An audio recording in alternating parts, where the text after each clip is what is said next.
Doctor विशाल sir का। और कुछ ऐसे स्टूडेंट होते हैं या कुछ ऐसे डॉक्टर्स होते हैं जिनके साथ जुड़ के हमें खुशी होती है, प्राउड फील होता है। वो पढ़ते भी हैं, उतने अच्छे क्वेश्चन भी करते हैं और इन्वॉल्व भी होते हैं स्टडी में और सीख के आगे भी बढ़ते हैं। रिसेंट अभी एक हमारे बेसिक कोर्स की 3 या 4 ऐसी मेंबर्स हैं जिन्होंने सोचा नहीं था कि अब हम कभी होम्योपैथी करेंगे। उन्होंने ठंडे बस्ते में डाल दिया था अपना प्लान। कल ही मुझे हमारे एक मेंबर का फोन आया कि सर मैंने दुकान बुक कर ली है। उनकी खुशी उनके शब्दों से बयान हो रही थी और प्राउड हो रहा था कि चलो, जिन्होंने सोचा था कि अब हम क्लिनिक, अब कभी होम्योपैथी नहीं करेंगे, घर में बंधे रह जाएंगे, अब बेसिक कोर्स करने के बाद वो लोग क्लिनिक ओपन करने जा रहे हैं। तो सर का पहले से रनिंग क्लिनिक है, लेकिन बेसिक कोर्स करके उनका और जो कॉन्फिडेंस बिल्डअप हुआ उसका नतीजा आपके सामने है आज का केस। तो शुरू करते हैं आज का case. Please sir, welcome. Thank you so much sir. First of all, I'm really thankful and show my gratitude to all the mentors there. But there's a lot of learning and a lot of ways which has been given to improve through the mind method so that we can constantly get the prescriptions and good outcomes.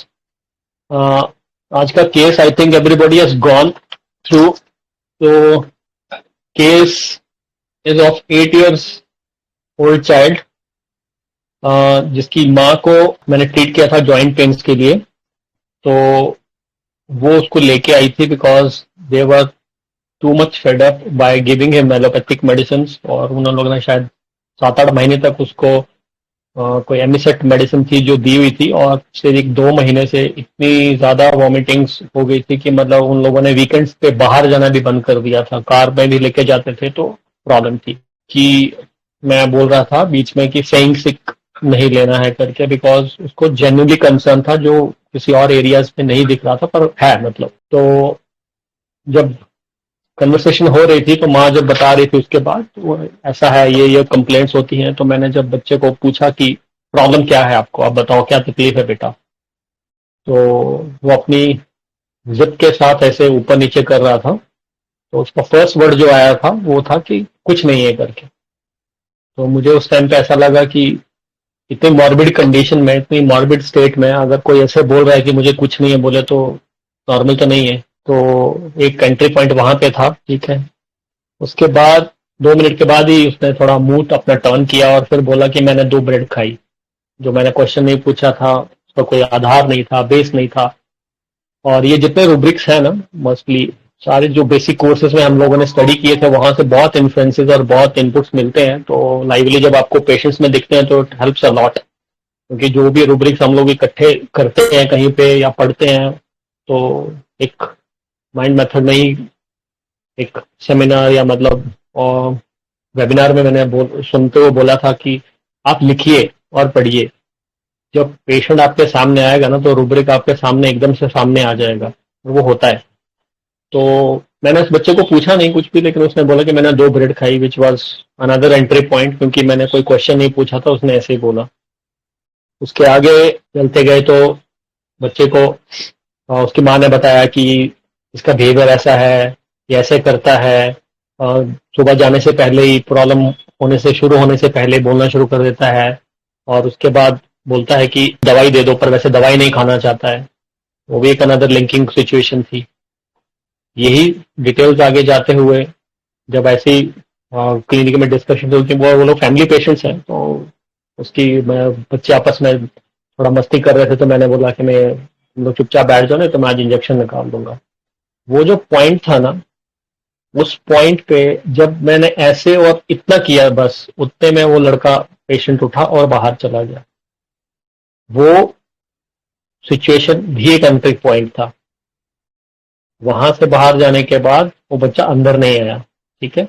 बाकी का case mother ने दिया वो सारा आपके सामने है कि क्यूरोसिटी है, विच इज वेल एविडेंट, पूछते हैं करके। तो 4-5 एंट्री पॉइंट्स थे, और 4 और 5 एंट्री पॉइंट्स के बाद मैंने उसको हाईएस्ट दिया था, और सिर्फ 3 ही डोज दिए थे।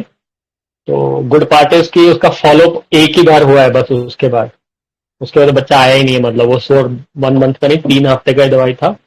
तो he got better, and the mother was happy, and they willingly expressed their gratitude by sharing the feedback and everything. So this was the case all about. अगर आपको कोई पूछना है, कुछ क्वेरी है तो बोलिए। तो गुड इवनिंग सर। जो उन्होंने उस बच्चे ने जो कुछ मतलब खाने के रिगार्डिंग बताया कि सडनली वो चीज क्या थी? खाने के लिए दैट इज आंसर्स इररिलेवेंट। ठीक है, ठीक है। हायोस के बच्चे जर्नली जो आप उनसे अगर क्वेश्चंस करोगे तो वो लोग अपने फेयर परस्यूड और फेयर बिट्रेड होने के कारण आपको इररिलेवेंट आंसर्स देते हैं, कुछ भी जिसका सर पाँव मतलब नहीं रहेगा। Thank you. Hello sir, good evening. बोलिए सर। वो जो एक रूब्रिक बच्चे का जो बिहेवियर था कि बच्चा, जैसे आपने बोला कि सुई लगाऊं क्या, तो तुरंत बच्चा बाहर भाग गया, तो इसके लिए सर जो रूब्रिक हमने जो सोचा कि वो फियर बिट्रेड लेंगे कि fear injury being injured of लेंगे इसमें? देखिए सर, पहले मैंने बोला कि मैं इंजेक्शन निकालूंगा, ठीक है। तो बच्चे के अंदर फियर गया, ठीक है। फियर गया तो दैट इज फियर। पहले क्या गया कि कुछ इंजरी होने वाला है, तो फियर इंजर्ड तो डायरेक्ट हो गया, ठीक है। बच्चे ने जब भी फियर होता है तो we get into an action. Action तो आएगा। एंजाइटी में तो आप चलते रहते हैं कैसे ना कैसे करके, आज है कल नहीं है, फियर खत्म नहीं होता है। तो फियर में एक्शन आता है, कुछ ना कुछ एक्शन जरूर आएगा। तो उसका एक्शन क्या था? वो उठा और भागा, ठीक है, जो बहुत लोगों ने कैच किया है, इट्स वेरी गुड थिंग। और ये जो भी लोग माइंड मेथड में अच्छे हो जाते हैं या मतलब पकड़ लेते हैं, उन लोगों को एकदम से समझ में आया। 4 रूब्रिक भी लेते थे तब भी हाउस क्लियर था। उसने क्या किया, वो भागा वहां से, वो एस्केप अटेम्प्ट हो गया। That's it. अगर आगे मैं उसको अगर मान लीजिए इंजेक्शन लगा देता, ठीक है, तो उसको फेयर बिट्रेड पक्का होता, क्योंकि उसके मन में था माँ मेरे को यहाँ ट्रीटमेंट के लिए लेके आई थी, मेरा कुछ अच्छा होने वाला था, यहाँ पे आकर डॉक्टर ने मेरे को इंजेक्शन लगा दिया। फिर वहां से जो इंप्रेशन लेके जाता था, that would have been fair betrayed. Okay sir, अगर इंजेक्शन लगाते तो फिर वो सजेशन उसको बाद फीलिंग आती कि हाँ मेरे साथ में। यस सर, आपका एंट्री पॉइंट क्या था केस में? हाँ सर, सबसे बड़ा एंट्री पॉइंट था जब मैंने पेशेंट को सबसे पहला क्वेश्चन पूछा था कि बोलो बेटा क्या तकलीफ है करके। तो उसका ब्लंटली आंसर था कुछ नहीं है। तो वो एक चीज मैंने जो हमने कोर्सेज में सीखी थी कि इतनी मॉर्बिड स्टेट में जाके भी बच्चा बोल रहा है कि कुछ नहीं है करके। कुछ नहीं है मतलब तो ठीक है वो, तो when says when is very sick, वो एक एंट्री पॉइंट था। दूसरा, जब मैंने उसको कुछ पूछा ही नहीं, उसने मुंह फेरा, फिर बोल रहा है कि मैंने 2 ब्रेड खाए, तो आंसर इररिलेवेंट, वो एक पॉइंट था। और तीसरा जो सबसे इंपॉर्टेंट, जो मैंने चैट में नहीं डाला क्योंकि वो मैं डालता तो शायद केस ही क्लियर हो जाता था। It is like giving a readymade cake. बच्चे जब आपस में लड़ रहे थे तो वो लोग अलग अलग से चेहरे बना रहे थे, जैसे उल्टे सीधे ये वो, ठीक है। तो वो ग्रिमेसेस फेसेस मेक स्ट्रेंज में डायरेक्ट हाइवेस है। लेकिन उसकी मां ने सर मेरे को एक सबसे बड़ा हिंट दिया था कि घर में ये मस्ती करता है। तो मैंने उस टाइम पे पूछा था अंडरस्टैंडिंग के लिए, मैं रेट्रो में रखा था रूब्रिक की मस्ती बोले तो क्या करता है। उसकी मां बोलती है डॉक्टर ये अजीब अजीब से फेसेस बनाता है और ऐसे गंदे फेसेस बनाता है कि मैं क्या बताऊं, पता नहीं कहां से सीखते हैं, बोला शायद स्कूल से सीख के आते हैं। तो एक ही दवाई है, फेसेस मेड इल मैनर्ड आयोस। बढ़िया। हमने बेसिक में अलग अलग रेमेडी के एंट्री पॉइंट पढ़े थे और राइट सर, उनमें से एक ब्रेक था, वो ये भी था, एंट्री पॉइंट वाला जो ब्रेक था वो ये भी था। क्वेश्चंस खत्म नहीं होते और हायोस के बच्चे के तो क्वेश्चंस खत्म ही नहीं होते हैं, क्योंकि उसको सब जानना है। क्योंकि उसको जो अंदर से डर है कि मैं सेफ हूं कि नहीं, मैं इस जगह पे जहां पे हूं वहां पे कुछ मुझे होने वाला है कि नहीं, तो उसकी क्यूरियोसिटी तो रहती है। एक लाइन एंड में आप देखिए, मैंने केस में लिखा था कि वो बहुत क्वेश्चंस पूछता है, कहाँ जा रहे हैं, क्या करेंगे, क्या खाएंगे, लेकिन वहां जाके ज्यादा खाता नहीं है, नहीं खाएगा। नई चीज तो आप दोगे तो टेस्ट भी नहीं करेगा। Sir thank you. सर ये जो दवाई नहीं खाने का इसका था और फिर बाद में मांगता था, ये क्या था इसका? मैम देखिए, मॉर्बिड स्टेट में था वो, तो अगर उसको उस टाइम पे प्रॉब्लम है तो वो तो दवाई खाएगा। और हायोस के लोग तो एक रूब्रिक भी है डिल्यूजन पीकॉक हैंड वाला, जिसमें वो लोग एंटीबायोटिक भी खा लेते हैं, वो लोग काढ़ा भी पी लेते हैं, वो लोग एलोपैथी भी खा लेते हैं, होम्योपैथी भी खा लेते हैं। और ऐसी कंडीशन में अगर पेशेंट दवाई खा रहा है तो उसको तो सफरिंग से बचना है इसलिए वो खा रहा है, लेकिन उसकी माँ ने क्लियरली बोला कि ये वैसे दवाई नहीं खाना चाहता है, तो हमारे पास डायरेक्ट है ना, रिफ्यूज टू टेक मेडिसिन, उसको इग्नोर ही नहीं कर सकते ना। Okay okay, thank you sir. तो ये जो लड़का था उसका नोज थोड़ा लंबा था क्या? सर मैं आपका ना आपके मैसेजेस का मैं बहुत फैन हूँ। आपने क्वेश्चन पूछ लिया, मेरे को खुद इच्छा है कि आपका आंसर करो, लेकिन वो नोज वोज मैंने देखा नहीं था उतने ध्यान से, मुझे याद नहीं है, लेकिन मुझे उसकी आंखें याद है क्योंकि मैं मतलब माइंड मेथड से ही सीखा था कि हाँ, पता नहीं आप ये आना इंटरप्रेट कैसे कर सकते हैं आप। आंखों की जो पुतली होती है ना, अगर पेशेंट की आंखों की पुतली वो घूमी समझ लीजिए आपके सामने, ऐसे करते हैं ना पेशेंट कई बार डर के मारे, तो वो हायोस है, वो 100% हायोस रहता है वो। ये मैंने दवाई देते बार भी, अगर मैंने कभी बार पेशेंट को बोला कि दवाई देने के बाद अगर आपके नाक मुंह से पानी आया ना तो आप क्या डॉक्टर, और आंख जो ऐसे बड़ी होकर सस्पिशन में ऐसे पुतली घूमती है ना, अगर वैसा हुआ ना उसको आप हायोस दीजिए। यस यस एग्जैक्टली, वही और थोड़ा उसका नोज भी शायद आपने देखा नहीं तो मैं आर्ग्यू नहीं कर, मैं जान नहीं सकता, लेकिन उसका लंबा नाक हो सकता है। नहीं होगा सर, मैं नेक्स्ट टाइम वो मदर के साथ आएगा भी, तो अभी आता भी है क्लिनिक में, मतलब अभी ठीक हो गया है तो, लेकिन आएगा तो मैं पक्का ऑब्जर्व करूंगा और शेयर भी करूंगा। थोड़ा दुबला पतला भी होगा ना, हाँ दुबला पतला था। Okay yes okay thank you. हाँ वो पहले पल्सेट भी आने गया था, फिर मैंने सोचा कि ये थोड़ा मेरे हिसाब से लगाया तो आयोसाइम ने रूब्रिक नहीं लिया था, आयोसामस तो लगा ही था, और कंफर्म करने के लिए कि मैं जो सोच रहा था वो सही है या गलत है, बस। नहीं सही है। मैं सर के बारे में बता दूं, सर एस्ट्रोनॉमी का यूज करते हैं होम्योपैथी में और अच्छे रिजल्ट मिलते हैं, और बहुत जल्दी हमारी कोशिश है कि सर से हम एस्ट्रोनॉमी इन होम्योपैथी भी सीखेंगे।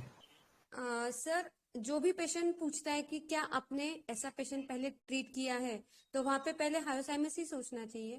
मैम एक्चुअली स्पीकिंग तो ऐसा, अभी आप मेट्रोज में आएंगे ना, तो मेट्रोज में तो ये बहुत कॉमनली आस्क्ड क्वेश्चंस है, ठीक है, तो आपको उसके साथ लिंकिंग सिचुएशंस देखनी पड़ेंगी, ठीक है। अभी हम लोग कई बार बोलते हैं कि मैं वहां पे मैंने लेक्चर सुना, फिर मैं आपसे इंप्रेस हुआ, फिर मैं आया, तो यहाँ पे तो हर कोई गूगल पढ़ के आता है, ठीक है। तो मेट्रोज में थोड़ी अंडरस्टैंडिंग अलग रहती है, लेकिन ये जरूर है कि अगर पेशेंट की आपको बाकी के रूब्रिक्स मिल रहे हैं और लिंक मिल रहा है और उसमें ये एक स्टेट मिल रही है, मैच हो रही है, तो डेफिनेटली कंसिडर करना चाहिए, क्योंकि हर कोई पेशेंट नहीं बोलता ना ऐसे। पेशेंट तो सिंपल एकदम लेमैन है, यानी पढ़ी लिखी भी नहीं है, वो पूछती है तो सोचा था इसलिए पूछ लिया। नहीं, अगर ऐसे ही लेमैन है और वो पूछ रही है तो पक्का है फिर वो। मैंने मेडिसिन में लाइक भी आ रही थी काफी लोगों की डीडी में, थोड़ा वो बताएंगे प्लीज। मैम लाइको तो मेरे बदलो मतलब स्टार्टिंग से लेकर एंड तक, मतलब बीच में बिल्कुल भी मेरे अंडरस्टैंडिंग में नहीं थी, बिकॉज मैंने एंट्री पॉइंट्स जो लिए थे और जो भी इंटरप्रिटेशंस मैंने दी थी उसमें मेरे को लाइको कहीं पे भी नहीं लगी। मैंने शायद एक ही चीज लिखी थी वहां पे कि मतलब वो घर पे वैसा है और वो घर के, but that's common to all the kids maximum, until unless behavioural issue ना हो। अगर घर पे एक उड़दंग है और स्कूल में एक अच्छी इमेज है तो मैं मान सकता था कि ठीक है, हाँ मतलब ऐसे सिचुएशंस होती हैं, लेकिन उनको कोई बिहेवियरल इशू नहीं था, वो तो I mean it was normal कि घर में मस्ती करते हैं बच्चे। वहां पे उसने माँ ने उल्टा बताया कि घर में मस्ती करता है, तो जब मैंने पूछा तो उसने क्या बोला, ये तरह तरह के फेसेस बनाता है, वो कुछ और भी बोल सकती थी ना, लेकिन ये उनके लिए प्रोमिनेंट था, तो मेरे लिए अंडरस्टैंडिंग थी कि तरह तरह के फेसेस बनाता है, क्या बताऊं कहाँ से सीखता है, शायद स्कूल से सीखते होंगे, तो वो लाइको की तरह मेरा ध्यान गया ही नहीं। बेसिकली बिहेवियर प्रॉब्लम को थोड़ा वो करेंगे सर, लाइट डालेंगे इस पे। बिहेवियर प्रॉब्लम मैम देखिए, अभी एट प्रेजेंट इस बच्चे में तो कोई भी बिहेवियरल इशू नहीं था, ठीक है, क्योंकि बिहेवियर प्रॉब्लम में आपका अगर घर पे कुछ लोग तंग हो गए हैं उसके किसी आचरण से, व्यवहार से, ठीक है, तो आपको आईपीआर जरूर बोलेगा कि हाँ नहीं ये ऐसा करता है, इसके इस बिहेवियर से हम लोग तंग हैं, या चीजें फेंकना है या तोड़ना है या आंसर उल्टे सीधे आंसर्स देना या रूड हो जाना, वो सब कुछ भी नहीं था ना। और कई बार मतलब generally I know how people interpreted it, morbidity में, सिकनेस में बहुत से लाइकोस के बच्चे रूड होते हैं, ठीक है, देखिए turn to get rude, like answer कर देंगे, उल्टा सीधा बोल देंगे, ठीक है, किक कर देंगे। तो वो बिहेवियर कुछ भी नहीं था, पैटर्न नहीं था इसमें। तो बिहेवियरल इश्यूज वहां पे आते हैं जहां पे आपको आईपीआर पक्का कुछ ना कुछ आपको बताएगा कि ये इसके चीज के कारण हम लोग तंग हैं। सर जैसे मान लीजिए कोई बच्चा सर बार बार मदर को मतलब जी सर, जैसे कोई बच्चा आता है तो मदर बताती है कि ना ये बच्चा बार बार ना मतलब टीज करता रहता है, जैसे कि उनका बच्चा 2 ही साल का है, पर जैसे कि कभी चिक्स पे बार बार मतलब टच करता रहेगा कभी, और कभी ना ऐसे एकदम दांत पीस के चूटियां काटता रहेगा, मतलब वो चीज क्या है, मतलब बाइटिंग वो है ना, चीज भी दांत पीस के काट रहा है तो एक्शन कर दिया ना। ना मुंह से काटना नहीं, जस्ट मतलब कि वो दांत पीस रहा है बट काट रहा है उंगली और हाथ से जैसे यूज करके, जैसे चूटी नहीं काटते किसी को वैसे। पर ये बिहेवियरल इशू नहीं है ना मैम, बच्चे करते हैं ऐसा ना जनरली। तो जब उस बिहेवियर एक ऐसे लेवल पे चला जाएगा कि मतलब माँ आपको बोल ही दे कि नहीं ये ऐसे ही करता है, कोई भी गोद में उठाए तो ऐसे ही करता है, वो आपको 3-4 एरियाज में दिखना चाहिए। कोई भी रूब्रिक को लेने के लिए एक पर्टिकुलर स्टेट या कोई एरियाज चाहिए, 2 या 3 एरियाज चाहिए, ऐसे बिहेवियर पैटर्न के लिए तो डेफिनेटली चाहिए। जब हमारे पास पेशेंट आता है उस समय हमें ऑब्जर्व करना है कि पीपीपी, प्रेजेंट, प्रोमिनेंट और परसिस्ट, उस समय हमें गौर करना है कि पेशेंट का एक्शन कौन सा है, रिपीटेड कौन सा हो रहा है, या हमें पेशेंट नहीं है सामने तो हमें आईपीआर से पूछना है कि जब ये पेशेंट बीमार होता है या सिक कंडीशन में होता है तब इसका बिहेवियर कैसा होता है। उस समय यदि आईपीआर भी हमें शो करता है कि नहीं उस समय तो ये ऐसा बार बार करते हैं, तो फिर हमें उसे रूब्रिक को चूज करना है। एक बार या कब एक आपके सामने भी और एक आध बार उसने मुंह में उंगली रखी तो आपको वो रूब्रिक नहीं चुनना है। हमारी रिपर्टरी जो बनाई गई है वो मॉर्बिड कंडीशन पे बनाई गई है, तो हेल्दी कंडीशन के रूब्रिक हमारे किसी काम के नहीं, उसकी आदत ही है, वो हमारे काम का नहीं है। जब वो बीमार होता है तब क्या करता है, एक पेशेंट था फीवर एमबीबीएस डॉक्टर साहब, और तेज फीवर के दौरान फफक के रो रहे थे, अपने गांव को याद कर करके रो रहे थे, जबकि जब सामान्य स्थिति में मिलो तो वो आईसीयू इंचार्ज हैं, जेंटल जीनियस। तो यहां मैं जेंटल जीनियस रूब्रिक नहीं लूंगा, डेलेरियम वीपिंग फीवर ड्यूरिंग, ऐसे बहुत सारे रूब्रिक हैं। तो हमें वो रूब्रिक चुनने हैं जी जब हमारा पेशेंट मॉर्बिड कंडीशन में रिपीटेड करता है, एमबीबीएस डॉक्टर होके फीवर के दौरान रो रहा है, कितनी क्लियर दवाई है, ऐसे हमें रूब्रिक चुनने हैं जो मॉर्बिड कंडीशन में बार बार हमारे सामने आते हैं, जो लगता है यार ये सारे रूब्रिक नहीं लेने हैं। और रूब्रिक चुनने के पहले हमें सोचना है कि ये रूब्रिक लेना क्यों नहीं है। अभी विक्रम सर हमारे पास आते, डॉक्टर विक्रम चौहान सर, उन्होंने बताया था कि मेरे चार्ट में 3 से ज्यादा रूब्रिक आए और दवाई निकल रही है तो मैं डाउटफुल हो जाता हूँ कि मेरा गलत तो नहीं है।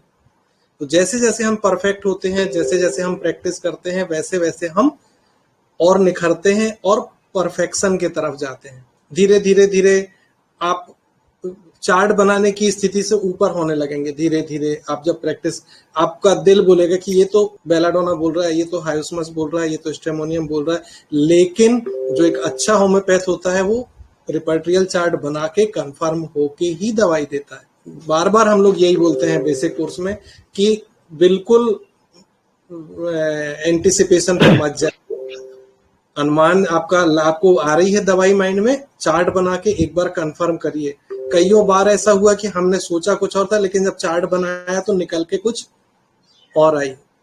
दवाई है सामने 1 नंबर पे या 2 नंबर पे, लेकिन हमने दवाई दी है 5वें नंबर की। अभी सचिन कोरेलकर सर हमारे साथ हैं, अभी हमने रिसेंट एक केस ऑनलाइन कवर किया है जिसमें हमारी जो मेन दवाई थी वो 5वें या 6वें नंबर पे थी।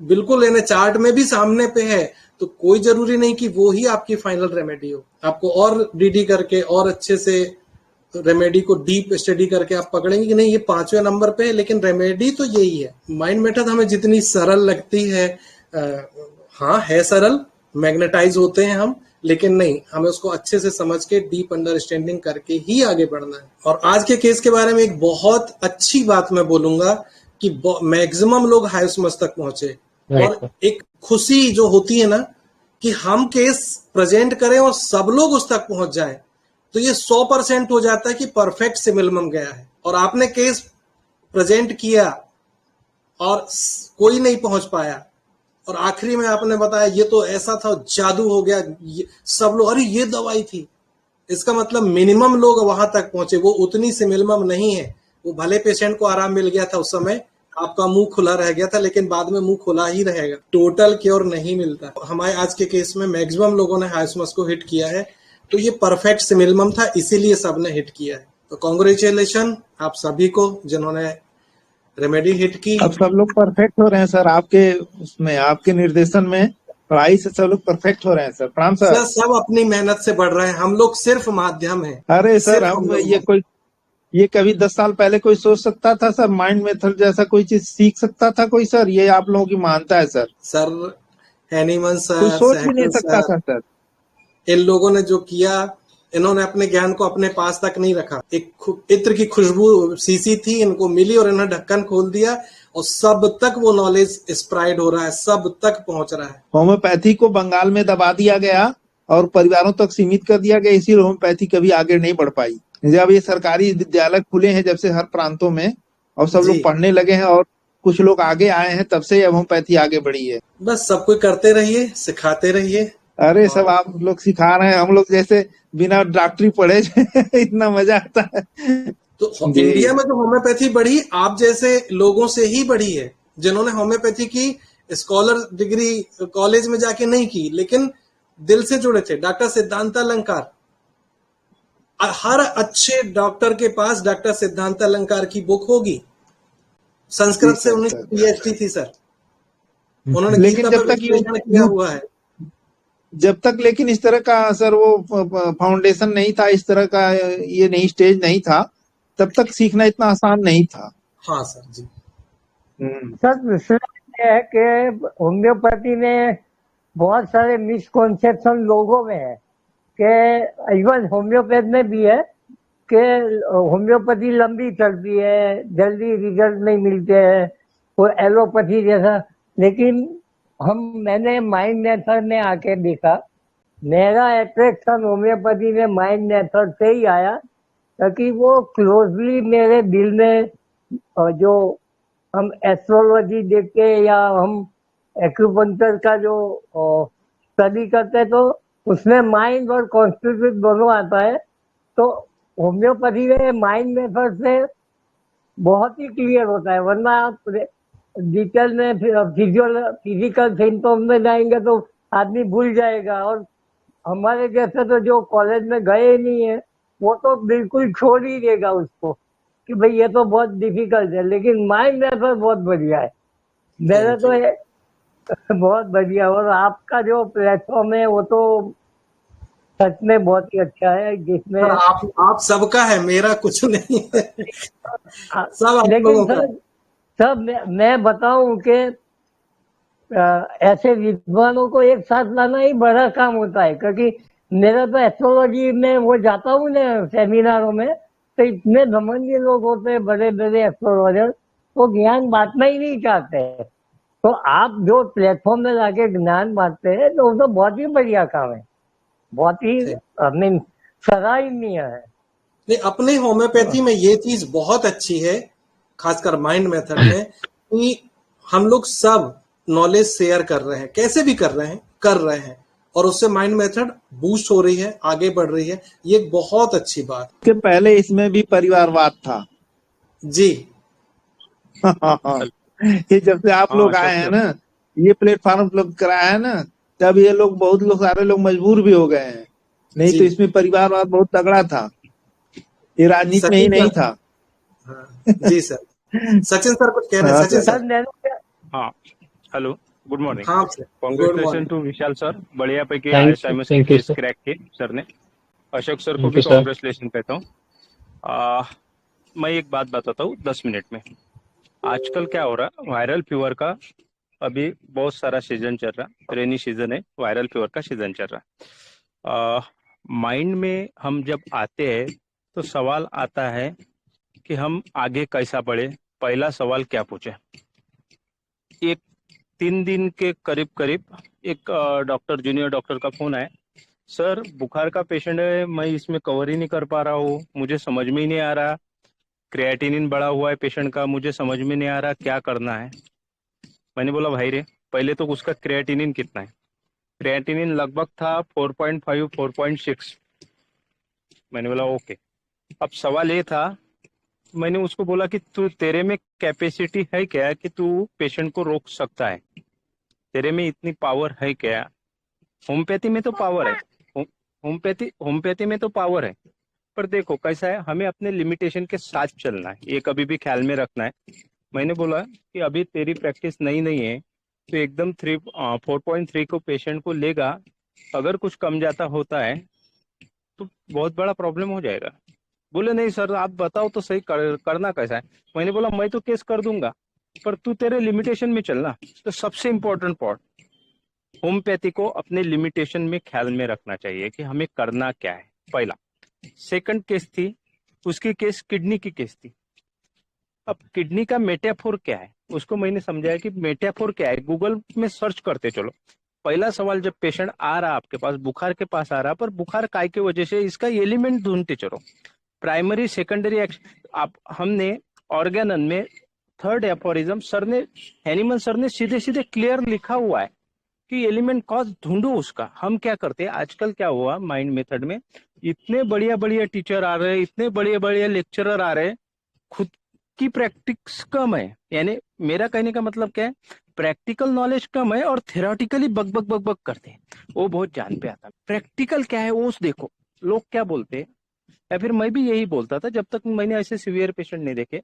हाँ पेशेंट को आने दो, पेशेंट को बैठने दो और पेशेंट को बातें करने दो। पेशेंट 30 मिनट 40 मिनट तक बक बक बक बक करते रहेगा और आपकी दवाई निकलेगी नहीं ना, ऐसा मत करो। वो पेशेंट ट्रैक पे होना चाहिए। पेशेंट आया काय के लिए था, किडनी के प्रॉब्लम के लिए। पेशेंट आया था बुखार के लिए, बुखार क्यों आया था, किडनी के प्रॉब्लम के लिए। किडनी का फंक्शन क्या है, जो भी सीवियर केमिकल रहते हैं बॉडी में के, उसको सही सही तरीके से, जो एक्स्ट्रा मटेरियल रहता है वो यूरिन के द्वारा बाहर भेजना, ये उसका काम था। अब पेशेंट के साथ ऐसा क्या हुआ था, ये किडनी का फंक्शन है, किडनी का मेटाफोर आप जानो ना कि उसका इनफिल्ट्रेशन क्या है। तो फिर ऐसा क्या हुआ होगा इसके लाइफ में कि जिसके वजह से किडनी ने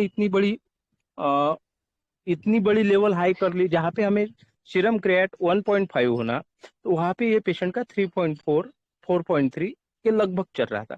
तो आपका पहला सवाल क्या रहेगा, ये सोचो।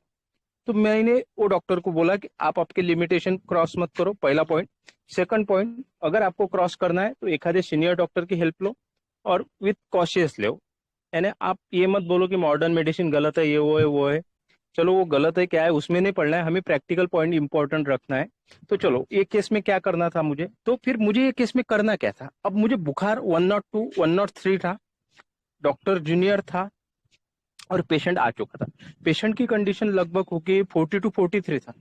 अब वो बंदे ने किया क्या मैं बताता हूँ। उसका मैरिज हो चुका था एक, पर उसका इंजीनियर था, लड़का इंजीनियर है, ओके, पर उसका अफेयर था। मैंने बोला हाँ। अब सोचो, अब क्या हुआ, यहाँ पे वो पकड़ा गया बंदा कि हमें आते बराबर पेशेंट ट्रैक पे होना चाहिए।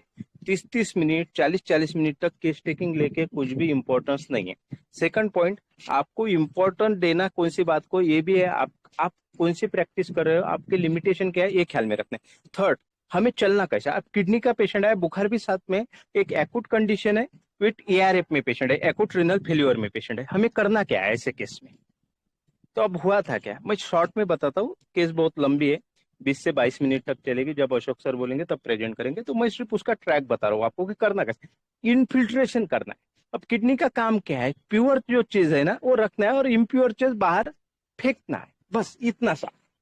अब मैंने वो उसको एक ही सवाल पूछने को पूछा कि इसको पूछ कि जब से बुखार आया उसके पहले और जब रिपोर्ट करवाया तब से पहले तेरा कुछ बहुत बड़ा लोचा हुआ था क्या, जो तू बता नहीं पाया, जहां पे और तेरी प्यूरिटी दिखाई नहीं पड़ी।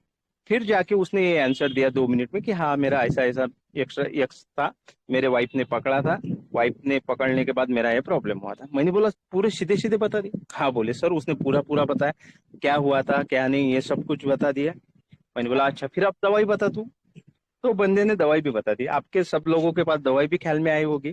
तो वो पेशेंट को हमने हाइसाइमस दिया था विथ बढ़िया रिजल्ट। उसका क्रिएट 4.3 था, कम कम होते हुए अभी मैं 0/6 पे चल रहा हूँ, तो 3.8 3.4 पे चल रहा हूँ। तो उसका क्रिएट भी कम हो रहा और बुखार भी उसका पूरी तरह से विद इन 24 आवर कवर हुआ। ये केस में मुझे कहने का मकसद क्या है कि आप थोड़ा बहुत जो अशोक सर बोल रहे हैं उसके आगे एक कदम चलो, अभी मेटाफोर समझने की कोशिश करो। जो अशोक सर ने बोला हुआ है कि रेपर्टरी का जो एक चार्ट है वो बनाते चलो, पर वो रेपर्टरी को समझो कि रेपर्टरी इज एन मॉर्बिड। लिया डाल दिया, फ्रिवोलस लिया डाल दिया, बेलाडोना निकला दे दिया, ऐसा नहीं होता है। Mind method is deep. अगर आपको समझ में आ जाए ना माइंड मेथड, तो आप बहुत सारा कुछ माइंड मेथड से कर सकते हो। मुझे लगता है कि 10-12 मिनट हो चुके हैं, मैं यहाँ पे रुकता हूँ, क्योंकि अगर बाकी लोगों को भी बोलना होगा कि सिर्फ माइंड मेथड में आयन करना है ऐसा मत करो, राइट। उसका एलिमेंट ढूंढो, उसका आजकल क्या हो रहा, मैं एक और बात बताता हूँ आपको। यानी आप अगर माइंड से आए हुए हैं तो माइंड का सिर्फ क्या कर रहे हैं लोग, हाँ हम माइंड से आए हुए हैं, चार जो पेशेंट बोलता है उसको माइंड के रूब्रिक में कन्वर्ट करते हो गए। ऐसा नहीं होता है। आप उसको पूछो कि बुखार आया तो बुखार का रीजन क्या है, किडनी एआरएफ में जा रहा है तो उसका रीजन क्या है। अभी मलेरिया के साथ चल रही, फिर एखादा डॉक्टर, रिस्पेक्टेड डॉक्टर बोलेगा सर तो अभी तो एपिडेमिक है, मलेरिया तो चल ही रहा है। अरे भाई मलेरिया चल रहा है तो सबको थोड़ी मलेरिया हो रहा, सबके प्लेटलेट काउंट थोड़ी कम हो रहे। अभी मेरे पास आज के ओपीडी में कम से कम 3 पेशेंट है कि जिनके प्लेटलेट काउंट कम हो गए, थ्रोम्बोसाइटोपेनिया 95, एक 104 का है, और एक जो पेशेंट था वो एक 54 का था। मैं सही में बोलता हूँ, मैंने वो रेफर किया, मेरे से नहीं हुआ, 3 दिन वेट किया, मैंने रेफर किया, क्योंकि मुझे मेरे लिमिटेशन में रहना है। तो आप भी आपके लिमिटेशन में रहो, अगर अपने से कवर नहीं होता है तो पेशेंट को रेफर करो। तो मेरे कहने का मतलब क्या है कि हमें ऐसी सेफ्टी प्रैक्टिस करो, होम्योपैथी कहाँ पे बदनाम ना हो ये करो। और जो ये डॉक्टर, वो जो जिसने सवाल पूछा था, वो ये अभी है कि नहीं है मुझे पता नहीं है, पर सवाल पूछते समय अभी आप पहले खुद डॉक्टर प्रिपेयर होना चाहिए। एफोरिज्म 3 को ऑर्गेनन से फिर से एक बार पढ़ो कि डॉक्टर हैनीमन सर ने वो समय में क्या कहा हुआ है और हम उसको कैसा अप्लाई करते हैं। हमने कभी ऑर्गेनन पढ़ा ही नहीं है, सही में बोलता हूँ। अगर हमें बढ़िया पैकी प्रैक्टिस करनी है माइंड मेथड की, तो आपको ऑर्गेनन पढ़ना ही पढ़ना पड़ेगा, तभी जाके आप प्रैक्टिस कर सकोगे, नहीं तो नहीं कर पाओगे। ओके, यहाँ पे रुकता हूँ मैं, अगर मैं बोलते गया तो बहुत वक्त लगेगा। ओके तो चलो। Thank you sir. अभी सर ने ऑर्गेनन की बात की है, तो आगरा के डॉक्टर प्रदीप कुमार सर हैं, जिनको केवल इंडिया में अकेला ऐसा ओपीडी उनका था, clinic, sorry hospital not clinic, जिसको गवर्नमेंट ने कोविड पेशेंट ट्रीट करने की परमिशन दी थी। तो अभी उनका पूना में सेमिनार होने वाला है। तो उनका जो वे ऑफ ट्रीटमेंट है वो टोटल ऑर्गेनन और डॉक्टर हैनीमन सर की जो लास्ट जो बुक है क्रॉनिक डिसीज ऑफ होम्योपैथी, सबसे पहले कहते हैं आप उसका प्रीफिक्स पढ़िए, फिर आप उसको पढ़िए। तो इस बेस पे सर का है, और सर केवल उस पे चलते हैं और उनके मेरिकल रिजल्ट है। हमें अपना बेस नहीं छोड़ना है, ऑर्गेनन पढ़ना है। अभी हम लोग स्वाध्याय पढ़ते हैं मंगलवार के मंगलवार, उसमें हम लोग यही है कि हमारी पुरानी बुक्स हम लोग पढ़ रहे हैं, निकाल के उनको पढ़ रहे हैं, ताकि हमारे से जो चीज भूल गई है वो रिवीजन होती रहे। ये करिए। और एक इम्पॉर्टेंट चीज, जो नए माइंड मेथड पे आ रहे हैं उनको एक विशेष रिक्वेस्ट कि आप अभी तक जिस मेथड से प्रैक्टिस कर रहे थे, जिस मेथड से आपके रिजल्ट आ रहे थे, माइंड मेथड में आने के बाद जल्दी में आपको अपनी पुरानी रिजल्ट आती हुई मेथड को नहीं छोड़ना है, अदरवाइज आपका क्लिनिक सफर हो जाएगा, पेशेंट आने बंद हो जाएंगे। आप पहले क्लासिकल से करते आ रहे थे, आप क्लासिकल से करते रहिए, उससे रिजल्ट लेते रहिए। जब परफेक्ट लगे कि नहीं ये कंफर्म हायोसमस है, जो हमने पढ़ा था या हमने जो रूब्रिक लिए हैं ये तो कंफर्म है, तो आप फिर हायोसमस दीजिए। सडनली दूसरी मेथड में जंप मत करिए, अदरवाइज आपका रनिंग क्लिनिक सफर हो सकता है, पेशेंट घट सकते हैं। तो ऐसे रिस्क ना लें। नए होम्योपैथ जो हैं, उन माइंड मेथड वाले जो हैं, उनके लिए स्पेशली एक सलाह रहेगी, इसको फॉलो करें। तो थैंक यू, आप सबको धन्यवाद। और क्वेश्चन है तो सर को बोलें, वो लिख दें, सर आंसर दे देंगे। और विशाल सर कुछ कहना चाहेंगे? Thank you so much for this platform and lot of help from the basic courses of HSS. Thank you sir. आप जैसे लोगों से जुड़ के हमें प्राउड होता है। Thank you. Thank you, sir. Thank you. Thanks to all members. Thank you.